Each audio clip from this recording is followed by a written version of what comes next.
I thought this was gonna be one of the most difficult comparisons to make, even more difficult than ROG Phone 2 versus OnePlus 70.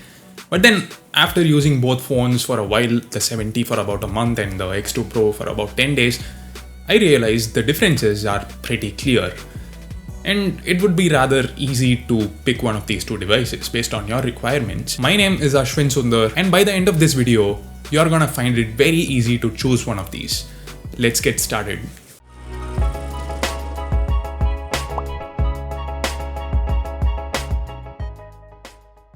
Now, this is a technology jock style full comparison. So as usual, we'll only be talking about features that perform differently on both phones and ignore everything else. Like, I may not talk about things like Wi-Fi and build quality because I did a speed test, they were equally fast, and both phones use Gorilla Glass 5 at the front and the back with metal sides, durable buttons. It's all very similar, so the build quality is equally good. So I won't talk about these things.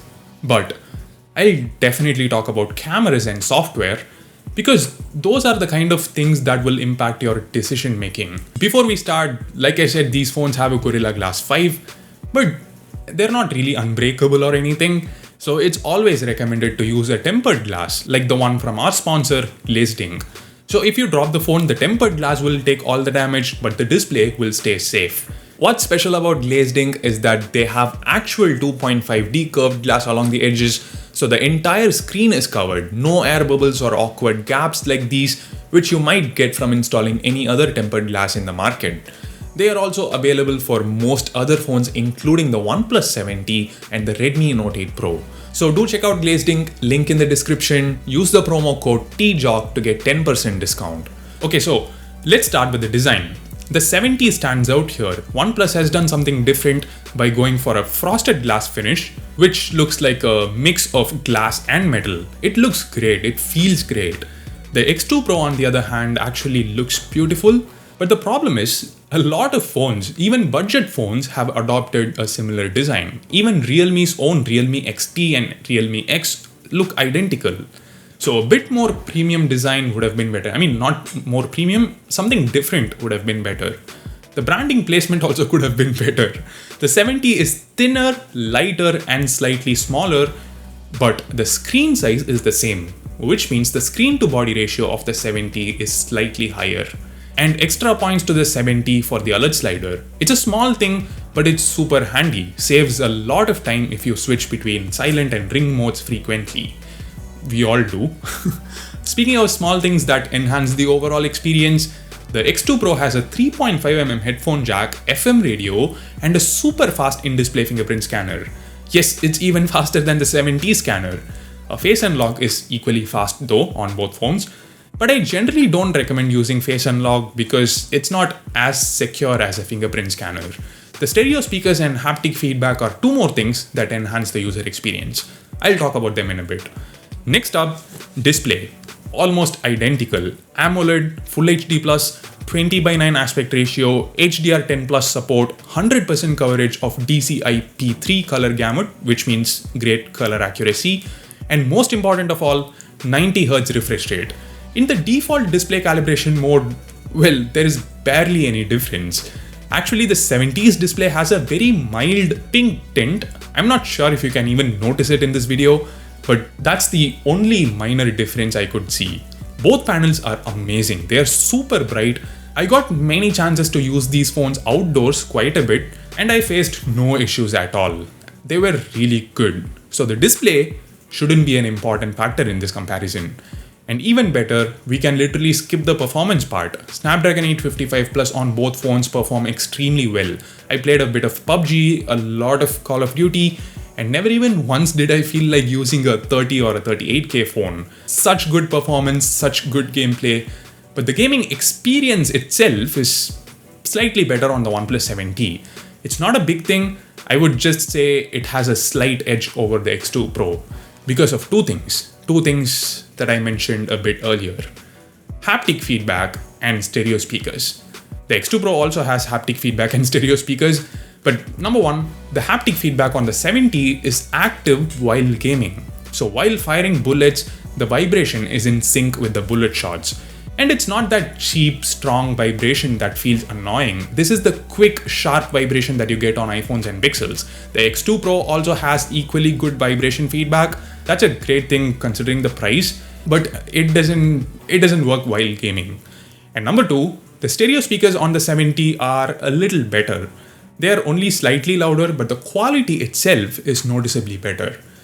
But honestly, unless I listen to them one after another just to test the quality, I would be totally happy with the X2 Pro speaker. The 70 speakers are better, but the X2 Pro speakers are sufficient, is what I'm trying to say. But these two things also have an impact on the battery life. Stereo speakers, maybe not much, but the continuous vibration while gaming consumes quite a bit of battery. While playing PUBG with haptic feedback enabled, I noticed the battery went down almost 15 to 20% faster than gaming without haptic feedback. And OnePlus hasn't been very generous this time. The 70's battery capacity is just 3800 mAh, which was enough for me while using the phone at 60 Hz, but at 90 Hz, it wasn't. For light or medium usage, one full day is possible at 90 Hz, but if you play a bunch of videos or if you play PUBG or Call of Duty for an hour every day, it's gonna have a huge impact. The X2 Pro on the other hand has a 4000 mAh battery. Not too high, I know, but still for similar usage patterns, I got an extra 45 minutes of screen on time approximately. And when it comes to charging, the X2 Pro blows the 70 out of the water. It blows any phone out of the water. We did a charging test recently between 4 flagship phones. Check it out. The X2 Pro charged from 0 to 100% in just 27 minutes during the test. The 70 took 63 minutes. While having two SIMs inside, a lot of incoming notifications, etc., this was still able to get to 100% in under 30 minutes. And no, it didn't get hot or anything. It gets as warm as pretty much any other phone, and that's normal. And for those who worry about battery health, whether this kind of crazy fast charging can affect the phone's battery in the long run or not, well, yes, it can, it will, but it's not just this phone. Every phone with fast charging capability has that issue.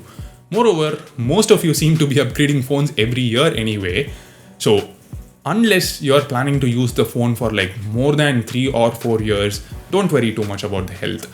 You can always replace the battery in case something goes wrong, right? So yeah, with regards to performance, it's a tie. I know you're screaming at me right now. How the hell can you say the performance is the same? Well, let me explain. The differences we see are mostly due to software and not due to the 855 Plus chip. The chip's performance is about how well it can handle high-intensity tasks like playing PUBG, rendering a video, and so on. And the X2 Pro performs as good as the OnePlus 7T when it comes to those things. The other differences we see is thanks to the 70's Oxygen OS 10. It's more streamlined and fluid than ColorOS 6. Oxygen OS 10 based on Android 10, by the way, while the X2 Pro is still on Android 9. ColorOS 7 based on Android 10 launched on November 20, and it will reach the X2 Pro very soon. Now, software is a big parameter to consider in this comparison. Oxygen OS has better gestures, smoother animations, a great launcher, although I use Nova anyway. The settings menu is simpler, and the list of features is perfect. They all seem handpicked. They are all useful, no unnecessary features like boosting performance, cleaning memory, etc. ColorOS, on the other hand, is equally fast and responsive, but the cartoonish look is not something people seem to like. And the settings menu is slightly complicated. I even spoke about it in my Realme X review, and there's a lot of bloatware. A lot of apps that we don't need at all. Overall, it's not as user-friendly as Oxygen OS. Moreover, we can expect 3 major Android updates from the 7T. They've done it before. We'll definitely get Android 11 and 12, and maybe 13 if we are lucky. But the X2 Pro will definitely not receive 13. We might get 12 if you're lucky. But again, this is something you need to worry about only if you're planning to use the phone for more than 2 or 3 years. And there is a specific version of ColorOS 7 for Realme devices alone, and that is much closer to stock Android. So there are 3 cameras on both phones, main plus ultra-wide plus telephoto. The main cameras on these phones have what? No, I'm not counting the depth sensor. The main cameras on these phones have their own pros and cons. The 7T with HDR on fails to capture the details in the shadows as in the darker regions of the image. You have to manually tap the darker area and then maybe use the EV slider to increase exposure and then click to get a good picture. So yeah, it can click great pictures, but not when you just point and shoot. The X2 Pro does just the opposite. The HDR processing is very aggressive, which turned out fine in some instances, but some images lack contrast. They look very flat, and it just doesn't look good. This behavior can be seen while clicking pictures using the ultra-wide camera as well. For ultra-wide photos, the 7T is the better choice. The 16 megapixel photos are simply more pleasing to look at. They are sharper, they have better dynamic range, and great colors. Now, these ultra-wide cameras can also click macro photos, and the same issue affects the X2 Pro's images, too flat. The telephoto camera images are pretty similar. Upon zooming in a lot, the X2 Pro's image seems to be slightly sharper with little more details. When it comes to portrait mode, both phones are almost equally good. The thing is, the X2 Pro's oversaturation affects the skin colors. They are too pinkish or orangish. Also, the 7T lets you click portraits using the telephoto camera as well. And telephoto camera portraits are simply better, in good lighting conditions I mean. The subject really stands out from the background. The 7T and X2 Pro have a dedicated high-resolution mode to capture photos at 48 and 64 megapixels respectively, and as expected, the 64 megapixel images are slightly sharper.